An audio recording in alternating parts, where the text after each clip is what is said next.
ఇశ్రాయేలు ప్రజలందరూ ప్రయాణం చేసి వెళ్తున్నారు. ఎదురుగా ఎర్ర సముద్రం వచ్చింది. ప్రజలందరూ ఇంకా మోషే మీద సనగడం ప్రారంభించారు. ఏం నాయకత్వం నీది, ఏం నడిపిస్తున్నావు, నేరుగా తీసుకుని సముద్రం దగ్గర పెట్టావు, ఏం నాయకత్వం నీది, 40 సంవత్సరాల రాజప్రసాదంలో సకల విద్యలు నేర్చుకుని ఏం చేయను నీ తెలివితేటలు, పనికిమాలిన తెలివితేటలు తీసుకొని వచ్చి సముద్రం దగ్గర పెట్టావు. మోషే ఎలాంటి వాడు తెలుసా? తన జీవితంలో తాను ఒకటి నేర్చుకున్నాడు. దేవుడు ఒక మాట చెప్పాడు, మోషే నేను ఉన్నవాడను, మోషే ఎక్కడైనా నేను ఉంటా మోషే, అది ఎర్ర సముద్రమా ఆడుంటా, నీళ్లు చేదుగా ఉన్నాయా ఆడుంటా నేను, ఆహారం లేదా ఆడుంటా నేను. అందుకే ఎర్ర సముద్రం వచ్చిందా వెంటనే జ్ఞాపకం ఉన్నవాడవని చెప్పావు కదా ప్రభువా, ఇప్పుడు రా, ఇప్పుడు దిస్ ఈజ్ యువర్ టైం, ఇది నీ సమయం ప్రభువా. దేవుని బిడ్డలారా, మేఘాల్లో ధనస్సు ఉంటుంది. నీ సమస్య మధ్యనే దేవుడు ఒక పరిష్కారాన్ని ఇవ్వగలడు. అక్కడే ఉంటుంది ఒక పరిష్కారం. దేవుడు అనుకున్నాడు ఎర్ర సముద్రం ఉందా, డౌన్ ద జనరేషన్ అది సముద్రంగానే ప్రవహిస్తూ ఉండవచ్చు. But when I stand in front of that, దాని ముందర నేను నిలబడితే అక్కడే ఆ సముద్రము పాయలైపోతుంది. హల్లెలూయా. నీ ఎదుట ఒక సమస్య ఉంటుంది, అది నీకు ఒక మేఘమే, అది నీకు ఒక ఎర్ర సముద్రమే.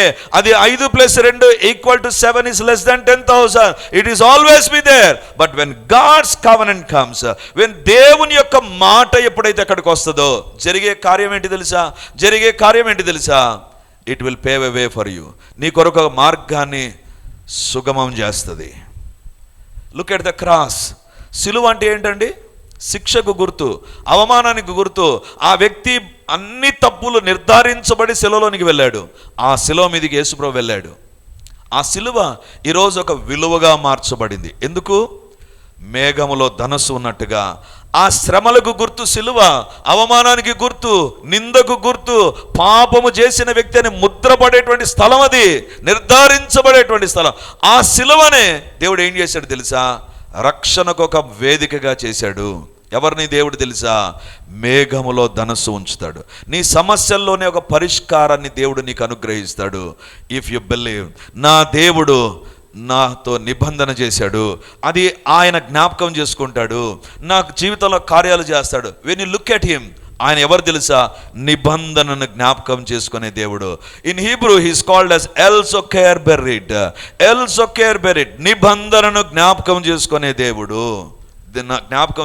దేవుడు. ఒకసారి ఊహించుకోండి, ఆ ధనస్సు ఆకాశంలో కనబడుతుంది. దేవుడు అంటాడు, నేను నా గుర్తును అక్కడ ఉంచాను నోవహు, అది నేను జ్ఞాపకం చేసుకుంటాను. ఎప్పుడైతే రెయిన్బో అలా ఫామ్ అవుతుందో దేవుడు ఏం చేస్తాడండి? నన్ను చూస్తాడు. ఓ, రెయిన్బో ఫామ్ అయిపోయిందా? I have to do something to this world. ఈ లోకానికి నేను ఏదో చెయ్యాలి అని దేవుడు ఆ యొక్క ధనస్సును చూస్తాడు. భూమిని నాశనం చేయకుండా ఆగిపోతాడు. ఈ ధనస్సు, ఈ సూచన దేవుడు ఏం చేస్తున్నాడు? చూస్తూ ఉన్నాడు. మేఘాల్లో ధనస్సు ఉండడమే కాదు, God is looking at that. ఆ మేఘాలు ఎప్పుడైతే నల్లటి మేఘాలు వచ్చేస్తాయో ఇక అయిపోతుంది, ఏం జరుగుతుందో అనుకునేటువంటి సందర్భంలో, ఇక భూమి మీదకి మళ్ళీ ఒక జలప్రలయం వస్తుందేమో అనేటువంటి సందర్భంలో దేవుడు ఆ ఇంద్రధనస్సును చూచినప్పుడు, God remembers that I should not destroy this world. దేవుడు తన నిబంధనను చూస్తాడు. ఆయన మేఘాల్లో ధనస్సు ఉంచే దేవుడే కాదు, నిబంధనను చూస్తాడు దేవుడు. దేవుని బిడ్డలారా, మనిషి కళ్ళకు ఒక పరిమితి ఉంటుంది. మనం కొద్ది దూరం వరకే చూస్తాం. సోడా బుడ్డి కళ్ళు వేసుకునే వాళ్ళు చాలా తక్కువ దూరం చూస్తారు. కొంచెం దూరదృష్టి కలిగిన వారు కొంచెం దూరం చూస్తారు. కానీ దేవుడు ఆ యొక్క అత్యున్నత సింహాసనం నుండి భూమిపైన ఒక ధనస్సు ఫామ్ అయినప్పుడు గాడ్ లుక్స్ ఎట్ దాట్. అందుకే బైబిల్లో ఆ తర్వాత దేవుడు అంటాడు కదా, ఇశ్రాయేలును కాపాడువాడు కునుకడు నిద్రపోడు. నీకు తెలియదు ఎప్పుడు ఫామ్ అవుతుందో తెలియదు. When God looks at that rainbow, ఆ ధనస్సును చూసినప్పుడు దేవుడు ఏం చేస్తాడు తెలుసా? భూమిని మరలా నాశనము చేయడు. ఈ ధనస్సు దేన్ని జ్ఞాపకం చేస్తుంది తెలుసా? దేవుని జ్ఞాపకం చేస్తుంది తెలుసా? ఆ సమస్యలోనే నీకు ఒక పరిష్కారం ఉంది. రెండవదిగా, నీ యొక్క సమస్యల మీదకి వస్తున్న దాన్ని దేవుడు చూస్తున్నాడు. God is looking at that. దేవుడు చూస్తూ ఉన్నాడు. దేవుని బిడ్డలారా, సమస్యలో కొన్ని సందర్భాల్లో ఎవరు సహాయం చేస్తారో వాళ్ళే చూస్తారు అనుకుంటే వాళ్ళే చూడకుండా పోతారు, నిరాశ చెందుతాం. But this covenant keeping God, ఈ యొక్క నిబంధనను స్థిరపరిచేటువంటి దేవుడు, ఆయన జ్ఞాపకం చేసుకుంటాడు, ఆయన చూస్తాడు. ఏ సహాయం కావాలి, ఏ మేలు కావాలి, ఎక్కడ ఎంత వర్షం పడాలి అంతే వర్షం పడుతుంది, ఎక్కువ పడితే అక్కడ. దేవుని బిడలారా, అందుకే యోబు గ్రంథంలో వ్రాయబడింది, మేఘాలు వచ్చి అడుగుతాయంటే, చిత్తం ప్రభా మేము ఇక్కడ ఉన్నాం, ఎక్కడ పడాలి, ఫలానా స్థలంలో పడండి. అందుకే మనం చూస్తాం, ఆడ దొంగల చెరువులో పడింటది వర్షం, ఈడ పడింటది. ఎందుకు తెలుసా? ఆడుండే మేఘాలకు దేవుడు చెప్పింటాడు, అక్కడ కొంచెం ఎక్కువ వేడిగా ఉన్నట్టుంది కాబట్టి ఆడ కూర్చు, కొంచెం ఇక్కడ ఉండదు. ఎందుకు? మేఘాలు they are under the control. దేవుడు చూస్తూ ఉన్నాడు. When you look at the rainbow, remember your God is looking at that. నీ జీవితాన్ని మనుషులు చూడకపోయినా దేవుడు చూస్తూ ఉంటాడు. నీ కుటుంబాన్ని ఎవరు పట్టించుకోకపోయినా దేవుడు చూస్తూ ఉంటాడు. అందుకే హాగర్ అంటది, ప్రభువా నువ్వు చూస్తున్న దేవుడు, నా భర్త నన్ను చూడలా, నాకు సజెషన్ ఇచ్చి భార్యగా ఉండు అని చెప్పి బోధించినటువంటి శారా వదిలేసింది, నన్ను తిట్టింది, ఇంటికి గంటేసింది. అందరు అమ్మో హాగరు ఐగుప్తులో నుంచి వచ్చావు, ఎంత పొజిషన్ వచ్చింది నీకు, కోటీశ్వరునికి భార్యగా మారిపోయావు అని అందరూ నా దగ్గరికి వచ్చి నా యొక్క మన్ననలు పొందాలని నాకు కాకబట్టిన వాళ్ళు ఎవరు నా దగ్గర లేరు. కానీ నువ్వు నన్ను చూచావు ప్రభా, అరణ్యములో నన్ను చూచిన దేవుడవు ప్రభా. దేవుని బిడ్డలారా, ఎవరు నీ దేవుడు తెలుసా? When you are under attack, God looks at that. దేవుడు జ్ఞాపకం చేసుకుంటాడు, నేను ఈ కుటుంబాన్ని దర్శించాలి. జార్జ్ ముల్లర్ అనేటువంటి దేవుని యొక్క సేవకుడు గొప్ప సేవ చేశాడండి, గొప్ప సేవ చేశాడు. ఆయన యొక్క అనుభవం ఏంటంటే, చాలా సందర్భాలలో ఆయన దగ్గర సేవకు సంబంధించి he will have a bare minimum balance which is not able to clear all his bills. ఆయనకున్నటువంటి ఖర్చు అంతటిని తీర్చడానికి అవసరమైన డబ్బు ఉండదంట. ఎప్పటికీ ఆయన చేసేది ఒకటి, దేవా నువ్వు నన్ను సేవకు పిలిచావు, నా పోషకుడు నీవే, నా సహాయకుడు నీవే. ఆయన దేవుని దగ్గర తీర్మానం చేసుకున్నాడంట, నా అక్కర ఎవ్వరికి చెప్పను నేను, I will only speak to you Lord, నీకు మాత్రమే చెబుతాను, దేవా నాకు సహాయం చేయి. దేవుని బిడ్డలారా, when his bills are mounting up, అతని బిల్లులు పెరిగిపోతూ డబ్బు తక్కువ అవుతున్నప్పుడు దేవుని పాదాల దగ్గర కూర్చుంటాడు, అయిపోయింది. అవసరమైనటువంటి సహాయం అతనికి వస్తుందంట. ఎందుకు తెలుసా? When you look at God, God looks at your situation. నువ్వు దేవుని చూచే వ్యక్తివైతే, నోవహు ఎప్పుడు మేఘాలను చూసినా రెండవదిగా వెంటనే ధనస్సును చూస్తాడు. ఈ ధనస్సు ఉంది, ఇంకేం ప్రాబ్లం లేదు. When you look at a problem, look at your God who gave you the promise. నీకు వాగ్దానం ఇచ్చిన దేవుని వైపు చూడు, ఆయన నిన్ను చూస్తాడు, నీ అవసరతలు ఆయన హ్యాండిల్ చేయగలడు. అందుకే కీర్తనకారుడు అంటాడు, ఇశ్రాయేలును కాపాడువాడు ఈ దినం వరకు కూడా కునుకడు నిద్రపోడు. ఇశ్రాయేలును కాపాడువాడు కునుకడు నిద్రపోడు. వేరే వాళ్ళకు సుప్రభాతం పెట్టాలేమో. ఒక తల్లి వాళ్ళ ఇద్దరు ఆడపిల్లలను ఉదయాన్నే చదువుకోమంటే చదువుకోకుండా ఉన్నారంట. అప్పుడు ఆ తల్లి ఏం చేసిందంటే, ఒకరోజు సాయంత్రం ఫోన్ చేసి బ్యాండ్ వాళ్ళకి చెప్పిందంట. పెళ్ళికి బ్యాండ్ వాంచారు చూసారా, వాళ్ళని ఉదయాన్నే 6 గంటలకు రమ్మని చెప్పిందంట. ఎందుకంటే ఉదయాన్నే 6 గంటలకు వచ్చి బెడ్రూమ్లో వాళ్ళు వాంచితే, ఆ వీడియో మనం చూసింటారు చాలామంది, వైరల్ అయింది వీడియో. ఆ ఆడపిల్లలు ఎంత పవర్ఫుల్ అంటే, వాళ్ళు రాకముందు దుప్పటి లేకుండా నిద్రపోతున్నారు. ఎప్పుడైతే వాళ్ళు బ్యాండ్ వంచారో దుప్పటి కప్పుకొని నిద్రపోయారు వాళ్ళు. నాకు అనిపించింది, ఎంత ప్రేమ నిద్ర అంటే. బ్యాండ్ కూడా, రెండవది కెమెరాస్ ఉన్నా కూడా. దేవుని బిడ్డలారా, నేను ఎందుకు చెప్తున్నానంటే, మన జీవితంలో కొన్ని సందర్భాల్లో we cannot handle the situations, but when you look at God, God can handle the situation. ఈరోజు దేవుడు మనతో మాట్లాడుతున్నాడు. దేవుడు అంటున్నాడు, నేను జ్ఞాపకం ఉంచుకుంటా. ఒకటి, ఆయన ఎలా జ్ఞాపకం ఉంచుకుంటాడంటే, ఆ సమస్యల్లోనే నీకు ఒక ధనస్సు ఉంటుంది. 2, ఆ సమస్యల మధ్య నిన్ను ఆయన చూస్తాడు. He is going to handle the situation. మూడవదిగా ఎప్పుడు చూసినా కూడా ఈ యొక్క ధనస్సు ఎప్పుడో కనపడుతుంది తెలుసా? నల్లటి మేఘాలు వచ్చేసి ఇక బీభత్సంగా వర్షం కురుస్తుంది, ఇక అయిపోతుంది. మేఘాలు అనేటువంటివి ఇంక ఏం చేస్తాయి అనుకున్నప్పుడు ఈ ధనస్సు అలా వచ్చేస్తుందండి. చీకటి కంప్లీట్గా ఆవరించి ఇంక ఏం చేస్తుందో అన్న సందర్భంలో ఈ ధనస్సు కనపడుతుంది. అప్పుడు మనకు అర్థమైపోతుంది, అంత సీన్ లేదు, దీనికి అంత సీన్ లేదు, ఇంకా ఆగిపోయింది, వర్షం ఆగిపోయింది. దేవుని బిడ్డలారా, గుర్తుంచుకోండి, మేఘాలు లేకపోతే ధనస్సు కనిపించదు, మేఘాలు ఉన్నప్పుడే ధనస్సు కనపడుతుంది. ఎందుకు సమస్యలు వస్తాయి తెలుసా? అప్పుడప్పుడు సమస్యలు వస్తేనే మనకు దేవుడు జ్ఞాపకం వస్తాడు, లేకపోతే అస్సలు రాడు. ఎందుకు? చాలా బిజీ అయిపోతాం. ఎండాకాలంలో టూర్స్ అని కదా, ఆయా బిజీలని, సమస్య వచ్చినప్పుడు అప్పుడు జ్ఞాపకం వస్తాడు. అమ్మో, darkness always వార్న్స్ that you need a rainbow. నీ జీవితంలో, నీ యొక్క జీవితంలో చీకటిలో కూడా ఒక అందాన్ని చూపించగలిగిన దేవుడు ఉన్నాడు. ఒక చీకటిమయమైనటువంటి లోకంలోనికి ఒక చీకటి మళ్ళీ వస్తూ ఉంటే అందులో ఒక అందాన్ని చూపించగలిగిన దేవుడు ఉన్నాడు. రెయిన్బో, అందులో 7 కలర్స్, విబ్జిఆర్ అంటాం కదా. So it is such a attractive thing. అది వస్తుండగానే ప్రజలు సంతోషంతో ఇంకా ఏం చేస్తారు? లైవ్లు పెడతారు. చూడండి, మా ఊర్లో ఇంద్రధనస్సు వచ్చింది, ఈ రెయిన్బో వచ్చింది. చీకటిలో ఒక అందాన్ని ఇవ్వగలిగిన దేవుడు ఉన్నాడు. అదే దేవుని యొక్క నిబంధనకు గుర్తు. చీకటిలో ఒక అందం ఉంది, అది దేవునికి మాత్రమే సాధ్యమవుతుంది. అది కూడా వితౌట్ ఎనీ హెల్ప్, ఏ యొక్క సహాయం లేకుండా దేవుడు అక్కడికి ఒక ధనస్సును తీసుకురాగలరు, ఇర్రెస్పెక్టివ్ ఆఫ్ ఎ ప్లేస్. దేవుని బిడ్డలారా, జీవితంలో చీకటిమైన పరిస్థితులను అందంగా మార్చగలిగిన దేవుడు ఎవరైనా ఉన్నారంటే ఇదిగో ఈ నిబంధన జ్ఞాపకం చేసుకునే దేవుడు. ఎందుకు నోవహు చెప్తున్నాడు తెలుసా? నోవహు ఎందుకు ఈ సూచన ఇచ్చాడు తెలుసా?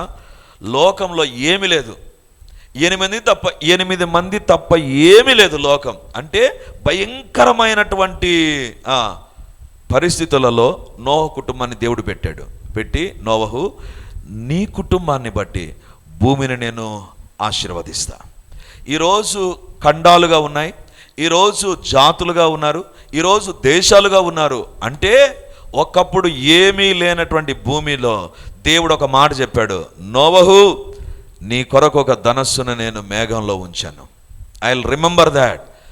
దేవుడు చీకటిమయమైనటువంటి లోకాన్ని బ్యూటిఫై చేశాడు. అదే రకంగా నోవహును వాడుకున్నాడు, నోవహు కుటుంబాన్ని నోవహు 3 కుమారులు వాడుకున్నాడు. భూలోకాన్ని దేవుడు నింపాడు. ఈరోజు కోట్ల జనాభా ఉంది, సైన్స్ అండ్ టెక్నాలజీ ఉంది, లేకపోతే రాజకీయాలు ఉన్నాయి, లేకపోతే ఇంకోటి ఉంది. అంటే బికాస్ ఆఫ్ దట్ ఫ్యామిలీ. ఈరోజు దేవుడు అంటున్నాడు, నేను కూడా ఒక కుటుంబాన్ని కలిగి ఉన్నాం. నీ కుటుంబంలో ఉన్నటువంటి చీకటిలో ఒక అందాన్ని దేవుడు తీసుకురాగలడు. It may be a dark, అంటే ఏం చేయాలని అర్థం కాదు, దిక్కు తెలియని పరిస్థితులు కొన్ని సందర్భాల్లో ఉంటాయి. ఆ పరిస్థితుల్లోనికి దేవుని మాట వచ్చిందనుకో, జ్ఞాపకం చేసుకునే దేవుడు, నిబంధన జ్ఞాపకం చేసుకునే దేవుడు ఎప్పుడైతే అడుగు పెడతాడో దేవుని బిడ్డలారా, God is going to beautify that. దేవుడు దాన్ని మార్చడం ప్రారంభిస్తాడు. దీనికి ఎగ్జాంపుల్గా 2 తీసుకుంటానండి. ఆదికాండం 1వ అధ్యాయంలో బైబిల్లోనే వ్రాయబడింది, చీకటి అగాధ జలము పైన కమ్మియుండెను. అగాధ జలముల పైన చీకటి తప్ప ఇంకోటి లేదు. అప్పుడు దేవుడు ఏమంటాడండి? వెలుగు కలుగును గాక. చీకటిలో నుంచే వెలుగును తీసుకురాగలిగిన దేవుడు ఉన్నాడు. అదే నీ దేవుని యొక్క నిబంధన పవర్, అదే నీ దేవుని యొక్క శక్తి. దేవుడు అంటున్నాడు, ఆ మేఘములో నేను ఒక ధనస్సును ఉంచాను, ఆ మేఘంలో ఒక ధనస్సు ఉంచాను. I will remember that.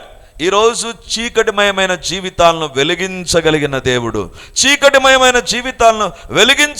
దేవుడు ఒక 10 సంవత్సరాల క్రిందట ఒక ప్రాంతానికి నేను పరిచర్యకి వెళ్ళిన తర్వాత ఆ ప్రాంతంలో పబ్లిక్ మీటింగ్, ఒక పాస్టర్ గారు వాళ్ళ చర్చిలో మీటింగ్ ఏర్పాటు చేశారు. చాలా భారీ స్కేల్లో మీటింగ్, చాలామంది ప్రజలు వచ్చారు.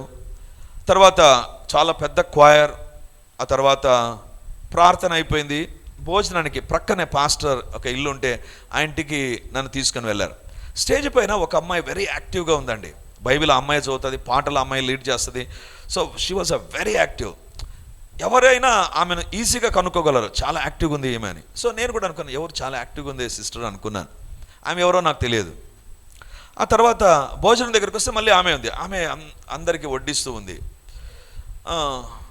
అందరూ భోంచేసి వెళ్తుండగా నన్ను చూసి ఒక మాట ఉంది, అన్నా మీతో నేను మాట్లాడాలి. ఏమ్మా మాట్లాడండి. లేదన్నా మీతో నేను పర్సనల్గా మాట్లాడాలి. సరే అమ్మా, రేపు భోజనం టైంలో భోజనం అయిపోతానే మీరు నాతో మాట్లాడదు. సరే, మరుసటి రోజు భోజనం అయిపోయిన తర్వాత ఆమె సర్వ్ చేసేటప్పుడు అనేది, అన్న మీరు నాకు ప్రామిస్ చేశారు ఈరోజు నాతో మాట్లాడతానని. అవునమ్మా మాట్లాడతాను అన్నాను. అయిపోయిన తర్వాత మాట్లాడతాను అన్న, పక్కనే మా అన్న రూము, దాంట్లోకి రండన్నా నేను మీతో మాట్లాడతాను. సరే, భోజనం చేసిన తర్వాత ఆ రూమ్లోకి వెళ్తే, నేను రూమ్లోకి వెళ్తుండగానే అమ్మాయి గడబెట్టిందండి. నేను ఆ అమ్మాయి తప్ప ఇంకెవరు లేము. ఒక్కసారి షాక్ అయిపోయినా. నేను ఎప్పుడు నా ఎక్స్పీరియన్స్ నాకు లేదు. నాకు తెలియని ఒక అమ్మాయి, నేను మాత్రమే రూమ్లో ఉన్నా. ఏంటమ్మా సీరియస్గా మాట్లాడాను. ఏంటి గడే పెట్టేశాను, తీసేసే ఫస్ట్ అన్నాను. అన్న సారీ ఏమనుకోవద్దు, మీరు కోప్పడినా పర్లేదు. ఈరోజు నేను మీకు చెప్పేది మా అమ్మకు తెలియదు, మా అన్నలకు తెలియదు, ఎవ్వరికి తెలియదు. టాప్ సీక్రెట్ మీకు నేను చెప్తున్నాను, అందుకే మూసేశాను. ఏమనుకోవద్దన్నా, ఏమనుకోవద్దు ప్లీజ్. ఏంటమ్మా అంటే అమ్మాయి చెప్తుంది, నాకు ఒక సంవత్సరం కిందట పెళ్ళయిందన్న. ఆయన దేవుని సేవ చేస్తున్నాడని, నేను కూడా సేవలో ఉన్నారని పెళ్లి చేశారు.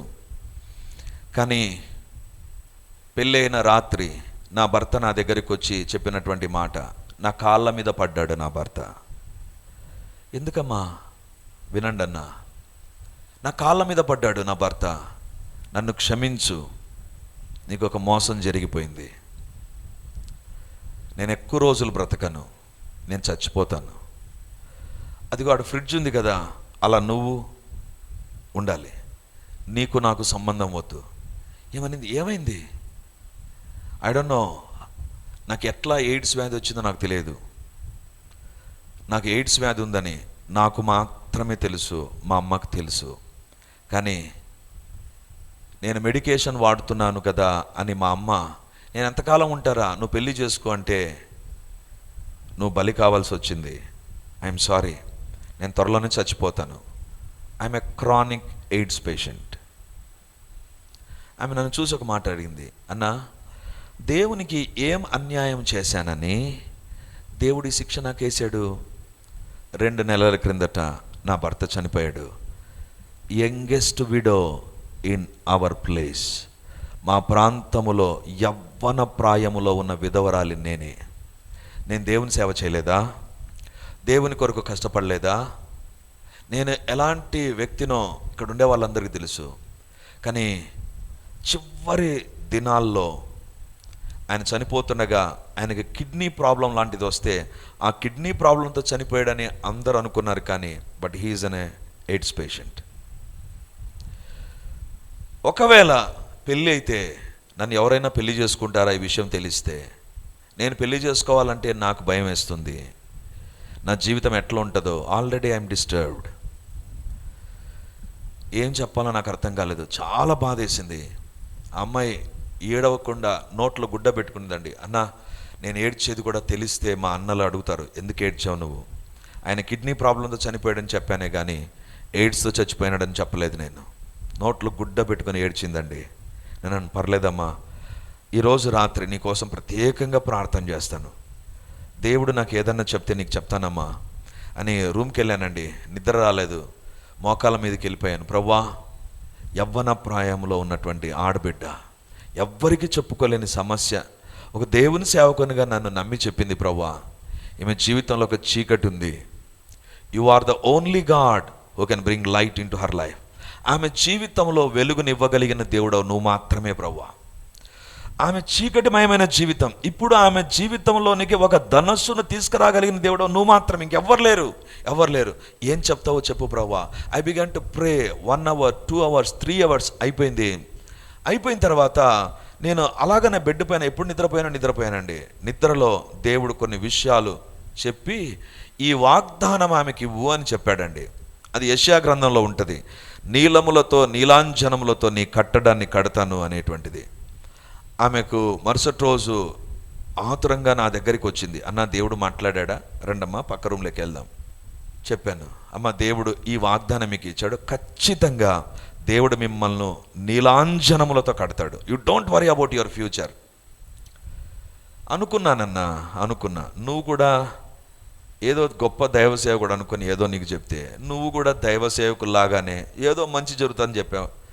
అన్నా నీలాంజనములతో నేను కట్టబడతానా, నీలములతో నేను కట్టబడతానా? ఏంటన్నా ఏం చెప్తున్నారు మీరు? దేవుడు చెప్పాడా? నాకు డౌట్ వస్తుంది ఇప్పుడు. నేనన్నా లేదమ్మా, నిన్న రాత్రి నేను ప్రార్థన చేసి. ఆమె నవ్విందండి నేను చూసి. భలే వాళ్ళన్నా మీరు, నేను మళ్ళీ కట్టబడతానా, నేను మళ్ళీ ఆశీర్వదించబడతానా? ఏమనుకుంటున్నారన్నా మీరు? ఏమనుకుంటారు? నా భర్త ఇలాంటి పరిస్థితిలో చచ్చిపోయాడని తెలిస్తే నా భవిష్యత్తు ఏమవుతుంది? ఒకవేళ పెళ్ళే జరిగింది అనుకో, ఆ తర్వాత తెలిసింది అనుకో, ఇంకెంత రచ్చ అవుతుంది. నేను ఒక్కటే ఒక మాట, అమ్మా దేవుడు నాకు చెప్పింది నీకు చెప్తున్నాను, if you believe you are going to receive that. సర్లేనా ప్రార్థన చేయి, ఇదే మాట అనిందండి. సర్లేనా ప్రార్థన చేయి. మరుసటి రోజు నేను కడపకు వచ్చాను. సాయంత్రం నాకు ఫోన్ వచ్చింది. అమ్మాయి అంటది, అన్నా నిజంగా దేవుడు చెప్పాడా? అవునమ్మా, అబద్ధం ఆడడం లేదు, నేను దేవుని సేవకు నీకు నిజమే చెప్తున్నాను. మరుసటి రోజు ఫోన్ చేసి, అన్నా నిజంగా చెప్పునా? 4 సార్లు ఫోన్ చేసినాను. ఆమె డైలాగ్ అంతా ఒకటే, నిజంగా చెప్పునా? నిజం. నేను ఒక మాట అన్నాను, నమ్మితే నమ్ము, లేకపోతే నమ్మకు. నాకు ఫోన్ చేయకు, నిజంగాని చెప్తే నిజంగా నేను చెప్తాను. మళ్ళీ మరుసటి రోజు ఫోన్ చేస్తాను, నిజంగానే అంటాడు. నిజంగా ఏంటి? నిజంగా తప్ప ఇంకేం లేదు ఇక్కడ. దేవుని నమ్మితే నమ్ము, లేకపోతే నాకు ఫోన్ చేద్దామా, నాకు ఫోన్ చేయొద్దు. చాలా సీరియస్గా ఆ రోజు వార్నింగ్ ఇచ్చాను ఆ అమ్మాయికి. ఇంకా మళ్ళీ నాకు ఫోన్ చేయలేదు. ఆఫ్టర్ 2 or 3 years తర్వాత అదే ఊర్లో అదే మీటింగ్కి నేను వెళ్ళానండి. ఈ సీన్ అంతా మర్చిపోయాను నేను, నాకు తెలియదు. స్టేజ్ పైన వాక్యం చెప్పాను, same meeting, same ground, same church, అంతా అదే. ఈమె తప్ప అంతా ఉంది స్టేజ్ పైన. చూశాను, ఎక్కడుంది ఈ అమ్మాయి అని చూస్తే ఎక్కడ లేదు. ఇంక అనుకున్నాను, ఏమైందో ఏమో అనుకున్నాను. దేవా నువ్వు ఇచ్చిన మాట నెరవేరుతుంది అనుకున్నాను. కామ్గా ఉన్నాను. మెసేజ్కి స్టేజ్ పైన అయిపోయిన తర్వాత కూర్చొని నా షూ వేసుకుంటూ ఇలా చూశాను. చూస్తే 2 భార్యాభర్తలు నడుచుకుంటూ వస్తున్నారు. అలా చూసి తల తిప్పుకున్నా. నేరుగా నా దగ్గరకు వచ్చి 2 నిలబడ్డారు. అమ్మాయి ముఖమంతా వాచింది. షీఈస్ ఎ క్యారింగ్, ప్రెగ్నెంట్గా ఉంది, గర్భవతిగా ఉంది. ఆమెను చూసి దేని విషయం ప్రార్థన చేయాలమ్మా అన్నాను. ఆమె నన్ను చూస్తే, అన్నా నిజంగా? ఓ ఏమ్మా ఏంటి, ఈయనెవరు? నా భర్త. పెళ్ళయిందా? మరి ఒక్క మాట కూడా చెప్పలేదు నువ్వు. అంతే కదా, కొన్ని ఆశీర్వాదాలు ఉంటే చెప్పరు మేలులు పొందిన తర్వాత. ఇంకా ఏదో స్టోరీ చెప్పింది, అన్న మీరు ట్రై చేస్తే దొరకలేదు, అది ఇది. సరే ఏం జరిగిందమ్మా? మళ్ళీ పోదామా భోజనం దగ్గరికి? అక్కడ చెప్పిందండి, మీరు చెప్పిన మాట నేను ఫస్ట్లో అస్సలు నమ్మలేదు. 1 నెల రోజులు నేను నమ్మలేదన్నా. ఆఫ్టర్ దాట్ ఎందుకో నాకు ఆ మాట పైన నమ్మకం వచ్చింది. దేవుని దగ్గర ప్రార్థన చేయడం ప్రారంభించి, ఈ మాట నువ్వు సెలవిచ్చావు కదా ప్రభువా, నెరవేర్చు. దేవుని బిడ్డలారా, ఎవరినైతే పెళ్లి చేసుకుందో ఆయన ఆ ప్రాంతానికి, ఆ జిల్లాకు సంబంధించిన వ్యక్తే కాదు. ఆయన వేరే 2 జిల్లాల అవతల ఉంటాడు. ఆయన సేవ చేస్తూ వాళ్ళకు చాలా సంఘాలు ఉన్నాయి. ఈ అబ్బాయి ఒకే ఒక కుమారుడు. ఈ అబ్బాయి ఏం చేశాడంటే, దేవుని సన్నిధానంలో ప్రార్థన చేసే ఒక భక్తిపరుడైన సేవకుడు. ఈయన దేవుని దగ్గర ప్రార్థన చేస్తూ, ప్రభువా నాకు ఒక సంబంధం కావాలి, నాకు పెళ్లి వయసు వచ్చిందని మా తల్లిదండ్రులు అంటున్నారు. దేవుడు అతనికి ఒక అడ్రస్ చూపించాడంట. అడ్రస్ ఎవరు తెలుసా? ఈ అమ్మాయిది. వాళ్ళ ఫ్యామిలీ మొత్తం వచ్చింది. ఆ ఊర్లోకి వచ్చారు. ఈ అమ్మాయిని అడిగారు. వాళ్ళు చెప్పారంట, ఈ అమ్మాయికి పెళ్ళై భర్త చనిపోయాడు, దేవుడు నాకు చెప్పాడు ఏమైనా పెళ్లి చేసుకోమని. ఆమె అంటది, నీలములతో నీలాంజనములతో నా కట్టడం కట్టాడు అంటే ఆ రోజు నేను నిజంగానా అన్నాను. చీకటిలో నాకు వెలుగు వస్తుందా? ఈ యొక్క మేఘాలలో ఒక ధనస్సు ఉంటుందని నేను అనుకోలేదన్నా. కానీ ఈరోజు నా జీవితాన్ని దేవుడు ఆ రకంగా చేశాడు. ఈరోజు ఒక సేవకుని ఇంటిలో ఇప్పటికి కూడా అనేక సంఘాలకు నడిపించేటువంటి ఒక నాయకురాలుగా సర్కారు ప్రాంతంలో అమ్మాయి ఉంది. సర్కారు ప్రాంతంలో అమ్మాయి సేవ చేస్తూ ఉంది. ఎవరిని దేవుడు తెలుసా? చీకటిలో ఒక ధనస్సును ఉంచగలిగిన దేవుడు, ఒక మేఘములో ధనస్సు ఉంచగలిగిన దేవుడు. అంటే ఒక రకంగా చెప్పాలంటే అక్కడ ఏమి కూడా మేఘాలను ఎవరు ఫోటో తీసుకోరు, కానీ అక్కడ ఒక ధనస్సు ఉంటే there is going to be beauty. దేవుని బిడ్డలారా, ఒక అందవిహీనమైన జీవితాన్ని ఒక అర్థవంతమైనటువంటి అందమైన జీవితంగా మార్చగలిగింది దేవుని యొక్క నిబంధన. ఆ రోజు అమ్మాయికి నేను చెప్పాను, నీలములతో నీలాంజనముతో నీ కట్టడాన్ని కడతాడు అని చెప్పినప్పుడు ఆ రోజు నిజంగానని దేవుని ప్రశ్నించినటువంటి అమ్మాయి నమ్మినప్పుడు దేవుని మహిమను చూచింది. ఈరోజు వాక్యాన్ని వింటున్న దేవుని బిడ్డ, I don't know in which thoughts, ఏ తలంపుల మధ్య ఇక్కడికి వచ్చావో, ఏ పరిస్థితుల మధ్య ఇక్కడ ఈ వాక్యాన్ని వింటున్నావో, లేదా లైవ్లో ఈ వాక్యాన్ని వింటున్నావో నాకు తెలియదు. దేవుడు నీతో నిబంధన చేసి దాన్ని జ్ఞాపకం ఉంచుకుంటాడు. In a right time God is going to fulfil that. దేవుడు సరి అయిన సమయంలో దాన్ని నెరవేరుస్తాడు, ఖచ్చితంగా నెరవేరుస్తాడు. దేవునికంటూ ఒక సమయం ఉంది. Don't be in hurry. దేవుడు ఒక టైం పెట్టింటాడు. ఆ టైం వస్తుండగానే ఆ ధనస్సు అక్కడికి వచ్చేస్తుంది. చెప్పాల్సిన పని లేదు, ఆ ధనస్సు అక్కడికి వచ్చేస్తుంది. And the earth will be protected. దేవుడు అంటాడు కదా, ఆ యొక్క ధనస్సును చూచి భూమిని నాశనం చేయకుండా ఉంటాను. అంటే నాశనాన్ని అడ్డుకునేది దేవుని యొక్క నిబంధన. హల్లెలూయా. దేవుడు జ్ఞాపకం చేసుకున్నాడా? నీ మీదికి నాశనంగా వచ్చేటువంటిది రాకుండా అడ్డగించబడుతుంది. ఈరోజు ప్రభు మనతో మాట్లాడుతున్నాడు. నిబంధనను జ్ఞాపకం చేసుకునే దేవుడు ఆయన. He is a God who remembers the covenant also care buried. He is a God who remembers the covenant. ఆయన మర్చిపోడు. ఆయన మేఘములోనే ధనస్సు ఉంచాడు. సమస్యలోనే ఒక పరిష్కారం ఉంటుంది. ఆ మేఘములనే దేవుడు తన యొక్క సాధనాలుగా వాడుకుంటాడు. అందహీనమైనటువంటి ఆ మేఘంలో నుంచి ఒక అందమైనటువంటి ఒక ధనుస్సును తీసుకురాగలిగిన సర్వశక్తిమంతుడు దేవుడు. ఆయన వైపు చూడగలిగితే నా యొక్క జీవితంలో ఏ పరిస్థితిలోనైనా సహాయము చేయడానికి ఆయన సమర్థుడు. దేవుని సన్నిధానంలో ప్రార్థన చేద్దాం. ప్రభువా, ఈ నిబంధన నిత్య నిబంధన, ఇది జ్ఞాపకం చేసుకొనగా నాశనం అనేటువంటిది ఉండదు, శ్రమ అనేటువంటిది ఉండదు, కష్టం అనేటువంటిది ఉండదు, లేకపోతే భూమి నాశనం అవడం అనేటువంటిది ఉండదు. నా జీవితంలో నాకు ఇచ్చిన ప్రతి మాటను నేను మర్చిపోతున్నాను ప్రభువా.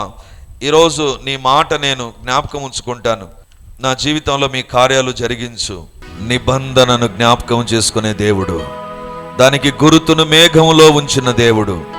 ఈరోజు దేవుడు నీతో ఏ మాట ద్వారా మాట్లాడాడో నేను ఎరగను, కానీ ఏ మాటను బట్టి దేవుడు నేను దర్శించి ఉంటే ఆ మాటను పట్టుకొని దేవుని అడుగు. దేవా, నా జీవితంలో నీ మాట, నీ నిబంధన నెరవేర్చు ప్రభా.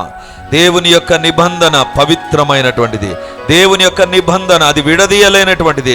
దేవుని యొక్క నిబంధన స్థిరమైనటువంటిది, మారదు. మనుషులు మారినా, పరిస్థితులు మారినా, దేవుడు నీకు ఇచ్చిన మాట మారదు. దేవా, నువ్వు నా తోడు ఉన్నావు ప్రభా. దేవా, నీ మాట నమ్ముతున్నాను. ఒకవేళ దేవుని మరిచిపోయి, వాగ్దానాలు మరిచిపోయి, సమస్యల గురించి ఆలోచనలు పడిపోయిన నీతో దేవుడు మాట్లాడి ఉండగా, లుక్ ఎట్ హిస్ ప్రామిస్. ఆయన వాగ్దానాన్ని జ్ఞాపకం చేసుకో. మారదు. ఆకాశములో ధనస్సు ఉన్నట్టుగా ఆయన మాట ఎప్పటికీ మారదు. నీ కొరకు సిద్ధంగా ఉంది. Depend on that promise. ఆ మాట పైన ఆధారపడు. ఆయన కార్యాలను జరిగించగలడు. హల్లెలూయా. నాయనా, మీ కార్యాలు మీరు జరిగించి మహిమను పొందుమని దేవా, ఈ మాటలు నమ్మి ప్రార్థన చేసే వారి జీవితాల్లో అద్భుతమైన కార్యాలు వారు చూచుదురుగాక. వారి అరణ్యములో వారికి ఆహారం వచ్చునుగాక. వారి ఎదుట ఎర్ర సముద్రం చీలిపోవునుగాక. వారి చీకటిలో ఒక ధనస్సు వారికి వచ్చునుగాక. దేవా, వారి మేఘాల్లోనే, వారి కష్టాల్లోనే, వారి బాధలోనే దేవుని వాగ్దానం పనిచేసి అద్భుతమైన కార్యములను జరిగించునుగాక. దేవా, మీ కార్యాలు మీరు జరిగించి మహిమను పొందుమని మమ్మల్ని మేము తగ్గించుకుంటూ యేసయ్య పరిశుద్ధ నామమందు ప్రార్థించి అడిగి పొంది ఉంటున్నాము తండ్రి. ఆమేన్. ఆమేన్. వాక్యాన్ని వింటున్నటువంటి దేవుని బిడ్డలారా, ప్రార్థన టీవీలో వాక్యాన్ని వింటున్న దేవుని బిడ్డలారా, ఈ యొక్క లైవ్ కార్యక్రమాలు చూస్తున్న దేవుని బిడ్డలారా, మీకందరికీ ఒక ప్రత్యేకమైన ప్రకటన ఇప్పుడు నేను తెలియజేస్తున్నాను. ఈ ఆదివారం నుంచి ప్రతి ఆదివారం రిడీమర్లో 3 ఆరాధనలు జరుగుతాయి. మొదటి ఆరాధన 8 గంటలకు, రెండవ ఆరాధన 10:30కు, మూడవ ఆరాధన సాయంత్రం 7 గంటలకు. సో ఈ 3 ఆరాధనలో ఇక ప్రతి ఆదివారం ఒక్కొక్క సర్వీసులో ఒక్కొక్క దేవుని నామాన్ని మనం ధ్యానం చేయబోతున్నాం. వేల కొలది దేవుని నామాలను గురించి మనము చూస్తాం బైబిల్లో. కాబట్టి దేవుని బిడలమైతే మనం ఎల్లప్పుడూ దేవుని నామాన్ని స్మరిస్తూ ఉండాలి. సో కాబట్టి ఈ యొక్క వాక్యాన్ని ఆధారం చేసుకొని ప్రతి ఆదివారం 3 ఆరాధనలో దేవునికి సంబంధించిన వివిధ నామాలు, దైవ నామ ధ్యానాలు అనేటువంటిది మనం కలిగి ఉండబోతున్నాం.